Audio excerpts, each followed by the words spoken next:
आज से लगभग 5000 वर्ष पहले जब कलयुग की शुरुआत हुई तो त्रिदेव सहित सभी देवताओं ने पृथ्वी से दूरी बना ली, क्योंकि यह युग देवताओं के आगमन से बिल्कुल परे है।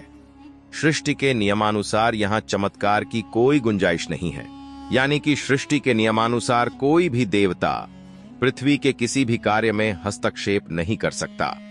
जब तक कलयुग का शासन है तब तक कली को यह बिल्कुल भी पसंद नहीं कि कोई भी देवी देवता उसके किसी भी कार्य में बाधा डालें, क्योंकि कली एक असुर होने के साथ साथ एक युग भी है। इसलिए सभी देवता विवश थे।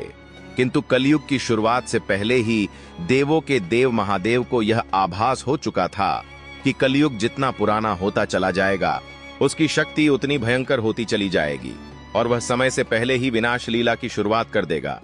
इसीलिए महादेव जी ने पृथ्वी से जाते जाते यह कार्य महाबली हनुमान जी को सौंप दिया। महादेव जी ने कहा कि वह राम नाम का प्रचार करें, जिससे कलयुग के साथ साथ हनुमान युग की भी शुरुआत हो जाए, ताकि कलयुग अपने नियंत्रण में रह से।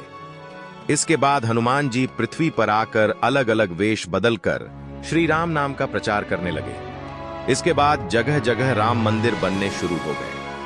लेकिन जब हनुमान जी ने देखा कि लोग उनके भी मंदिर बना रहे हैं तो वे निराश हो गए, क्योंकि वे चाहते थे कि सिर्फ श्री राम के नाम के मंदिर बने, ना कि उनके। उनका मानना था कि वे सिर्फ राम भक्त हैं, वे देवता बनने के बिल्कुल भी इच्छुक नहीं थे। और जब ये बात कलयुग को पता चली तो वह गुस्से में पागल हो गया और उससे रहा ना गया। फिर उसने मंदिर और उनके आसपास रहने वाले लोगों में पाप फैलाने की पूरी कोशिश की, परंतु अपने हर प्रयास में वह बुरी तरह हारता गया। तब उसे पहली बार हनुमान जी की ताकत का एहसास हुआ। कली ये समझ गया कि किसी भी मंदिर के आसपास उसकी किसी भी माया का कोई असर नहीं होने वाला है।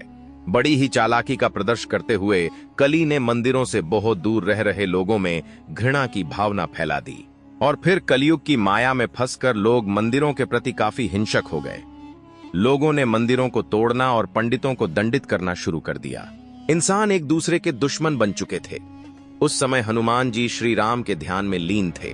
जब हनुमान जी को कलयुग के इस दुस्साहस का पता चला तो हनुमान को बहुत क्रोध आया और वे कलयुग यानी कली की तलाश में निकल पड़े।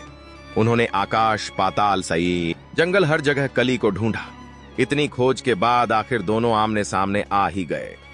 हनुमान जी को सामने देख कली घबरा उठा और तुरंत उसने हनुमान जी पर अपनी शक्तियों का अंधाधुंध प्रयोग करना शुरू कर दिया, परंतु हनुमान जी पर उनका कोई भी असर ना हुआ।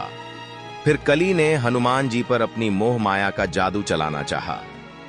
काफी देर तक हनुमान जी उसके जाल में उलझे रहे। कली यह देखकर बहुत प्रसन्न हुआ और घमंड में भरकर यह भूल गया कि हनुमान जी भी देवता है। कली ने हनुमान जी की तरफ अपनी पीठ की ओर तेज तेज चिल्लाने लगा, कली की जय हो। इतना सुनते ही हनुमान जी ने श्री राम का नाम लिया और कली को उसी के माया जाल में फंसाकर हरा दिया। कली अपने ही माया जाल में फंसकर कलयुग में वापस आ गिरा, परंतु हनुमान जी कली को समाप्त नहीं कर पाए, क्योंकि कलयुग एक दैत्य ही नहीं बल्कि युग भी है जिसे समय से पहले समाप्त नहीं किया जा सकता।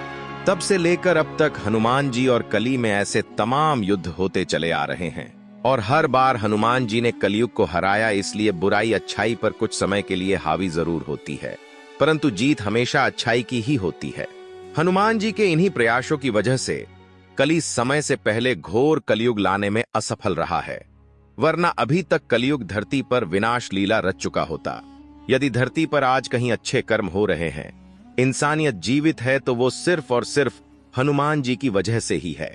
इसीलिए हनुमान जी को कलयुग का देवता भी कहा जाता है, क्योंकि केवल हनुमान जी ही है जो ईमानदार लोगों का सहारा है। तो आज के लिए बस इतना ही। अगर वीडियो पसंद आई हो तो वीडियो को लाइक करें और शेयर करना ना भूलें।